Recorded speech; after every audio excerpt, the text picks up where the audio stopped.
Okay, let's dive into this. We're going to talk about a really fascinating and, slightly uncomfortable idea. Why the biggest, most dramatic political reforms so often just fizzle out, and why real, lasting change might actually come from the most boring places you can imagine. You've probably asked yourself this, right? A new leader comes in, they have a bold new policy, a huge promise to fix everything, and then, a year or two down the line, it feels like nothing has really changed. We're right back where we started. Why does that keep happening?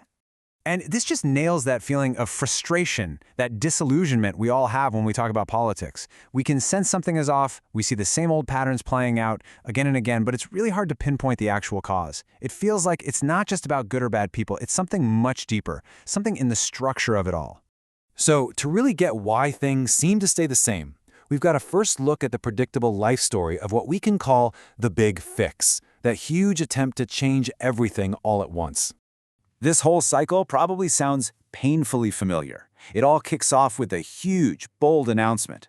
There's real energy, expectations are soaring, but then the momentum just stalls. The reform gets kind of swallowed up, digested by the system that's already there. And before you know it, things have quietly snapped right back to business as usual.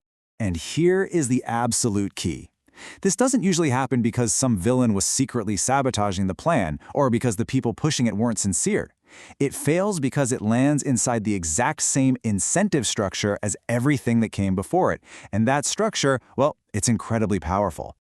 Okay, so let's dig into that a little more. Why is the system so good at just swallowing even the best ideas whole? This gets to a core misunderstanding we all have. Our gut instinct is to look for a villain, right? To blame it on bad motives or some political sabotage. But what if the problem isn't a person at all? What if it's the invisible architecture of the system itself? Those underlying incentives that are quietly guiding everyone's behavior, whether they even notice it or not. This quote just says it all, perfectly. It shows you the true power of that structure. The system doesn't need to have a big dramatic fight with a new idea. Nope, it just quietly absorbs it, molds it, reshapes it, until it fits right in with how things already work. And then it just keeps on chugging along. The reform gets neutralized without a single shot being fired. Okay, so if the big, flashy, dramatic fixes don't work, what in the world does? And this is where our whole explainer takes a really surprising turn. The answer, it seems, is hidden in the power of the profoundly boring. I mean, look at this list. These are the things that actually work, and they are almost comically mundane. Seriously, none of this would ever make a campaign slogan. But just think for a second about what they do when you put them all together. When people actually stick around in a job long enough to get good at it, when decisions aren't being made in a constant state of panic, when it's safe to ask questions early on, well, that starts to change the very foundation of how everything gets done. And this is the secret sauce right here. You're not trying to directly force a different outcome from the outside. No, you're changing the daily experience, the actual feeling of working for the people on the inside. You're making it easier and safer for them to think long-term. And eventually, the outcomes start to change all by themselves. So, if these tiny, boring changes are the secret weapon, how do they actually work? I mean, how do they move a mountain?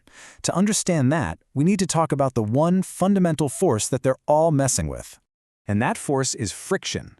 In any organization, friction is basically anything that makes a task harder, that costs you time, that costs you focus, or that could even be risky for your career. It's not a written rule, but it is the most powerful force there is, because human beings will naturally, quietly, and consistently find ways to avoid it. So this is the big takeaway.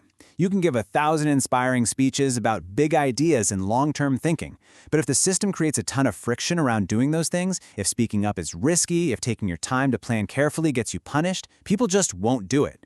Real change only happens when you start messing with the friction. You make good behavior easier and bad behavior harder. And this is how the culture of an organization actually gets built. It's the slow buildup of thousands of tiny individual decisions people make every single day just to avoid that friction. Over time, what was once just the easy way to do something becomes the way we do things here. It hardens into an unwritten rule that's way more powerful than any mission statement on a wall. So where does all of this leave us? Well, it points to a totally different way of thinking about what it even means to create change in the first place. We've all been trained to see importance as a spectacle, right? Big, dramatic moments, clear heroes and villains, a heroic reform that saves the day. But this perspective suggests that real importance lies in patience. It's found in the slow, unglamorous, boring work of just improving a process, of letting experience build up, of making it just a little bit safer for someone to raise their hand and say, hey, I think this could be better. And this might be the most hopeful and empathetic idea in this whole thing.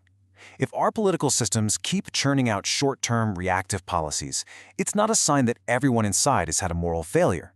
It's a sign that the system is perfectly designed to get that exact result by quietly pushing everyone in that direction. And so that leaves us with this final, really powerful question. Forgetting the grand gestures for a minute, are we willing to focus on the small, boring, architectural details of how our systems actually work? Because if this analysis is right, that's where the real power to create change actually is. It's not a heroic task, it's a patient one. And that just might be the most radical idea of all.